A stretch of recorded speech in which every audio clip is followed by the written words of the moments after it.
ஆண்டவராகிய இயேசு கிறிஸ்துவின் இனிய நாமத்துல அன்பின் வாழ்த்துக்கள். இந்த கால வேளையிலும் இந்த வீடியோ மூலமாய் உங்களோடு கூட தொடர்பு கொள்வதற்கு தேவன் கொடுத்த வாய்ப்புக்காய் உள்ளத்தின் ஆழத்திலிருந்து நான் நன்றிகளை ஏறெடுக்கிறேன். இந்த நாளில ஆண்டவருடைய கிருபையும் தயவும் இரக்கமும் உங்களோடு கூட இருந்து உங்களை வழி நடத்துவதாக. நிச்சயமாகவே இந்த நாள் உங்களுக்கு ஒரு ஆசீர்வாதமான நாளாய் இருப்பதாக. இன்று நாம் தியானிக்க இருக்கிற வசனம் ஏசாயா 65வது அதிகாரம் 19வது வசனத்தை வாசிக்கும் போது வசனம் இப்படியாய் சொல்லுகிறது: நான் எருசலேமின் மேல் களிகூர்ந்து என் ஜனத்தின் மேல் மகிழ்ச்சியாய் இருப்பேன். அழுகையின் சத்தமும் கூக்குரலின் சத்தமும் அதில் இனி கேட்கப்படுவதில்லை என்று வேதம் சொல்லுகிறத பார்க்கிறோம். ஹல்லேலூயா.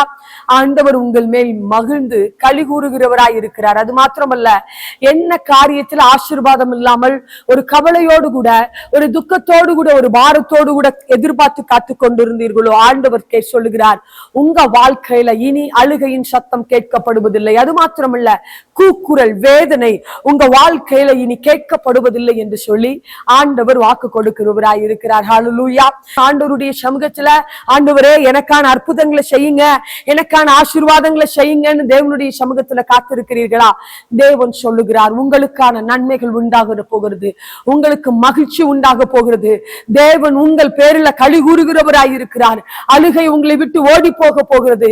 இயேசுவின் நாமத்துல என்னென்ன ஆசீர்வாதங்களுக்காய் தேவனுடைய சமூகத்துல நீங்கள் காத்து கொண்டிருந்தீர்களோ, என்னென்ன நன்மைகள் ஆண்டவர் செய்ய வேண்டும் என்று சொல்லி எதிர்பார்த்து காத்து கொண்டிருந்தீர்களோ, ஒருவேளை சுகவீனத்தோடு, பலவீனத்தோடு, பிசாசின் பிடிகளில போராட்டத்தோடு, உபத்திரவத்தோடு, ஆசீர்வாதம் இல்லாமல் இருந்தீங்களோ, தேவன் சொல்லுகிறார், அழுகையின் சத்தம் இனி கேட்கப்படுவதில்லை, கூக்குரலின் சத்தம் இனி கேட்கப்படுவதில்லை.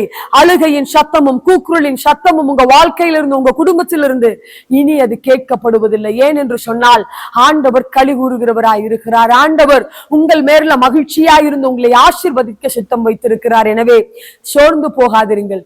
தேவனுடைய சமூகத்துல நம்பிக்கையோடு உங்கள் கவலைகள் எல்லாவற்றையும் இறக்கி வைத்து விடுங்கள். அவர் உங்களை விசாரிக்கிறார் வரானபடியால் உங்கள் கவலைகள் எல்லாவற்றையும் இறக்கி வைத்திருங்கள் என்று வேதம் சொன்னது போல, ஆண்டவரே நீங்க தான் நடத்தணும், நீங்க தான் என் வாழ்க்கையில் அற்புதங்களை செய்யணும், நீங்க தான் எனக்காக யாவையும் செய்து முடிக்க வேண்டும் சொல்லி ஆண்டவருடைய சமூகத்துல விசுவாசத்தோடு இறக்கி வையுங்கள். இந்த நாள் உங்களுக்கு ஒரு ஆசீர்வாதமாய் இருப்பதாக. இனி உங்க வாழ்க்கையில அழுகை இல்ல, இனி உங்க வாழ்க்கையில கூக்குரல் இல்ல, இனி உங்க வாழ்க்கையில நன்மைகளை செய்கிற தேவன் உங்களுக்கான நன்மைகளை செய்ய வல்லவராய் இருக்கிறார். நிச்சயமாய் செய்வார். ஒரு விஷயாய் கண்களை மூடி ஜெபிக்கலாமா? ஆண்டவரே, உம்மை துதிக்கிறோம், உமக்கு நன்றி செலுத்துகிறோம் அப்பா.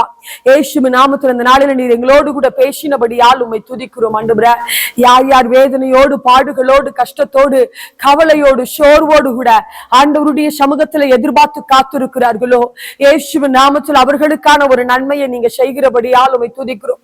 அவர்கள் கண்ணீரை துடைப்பீராக நாங்க ஜெபிக்கிறோம். அவர்கள் நிந்தை நீக்கப்படுவதாக நாங்க ஜெபிக்கிறோம். அவர்களுக்கான அற்புதங்கள் இயேசுவின் நாமத்தில் உண்டாவதாக நாங்க ஜெபிக்கிறோம்.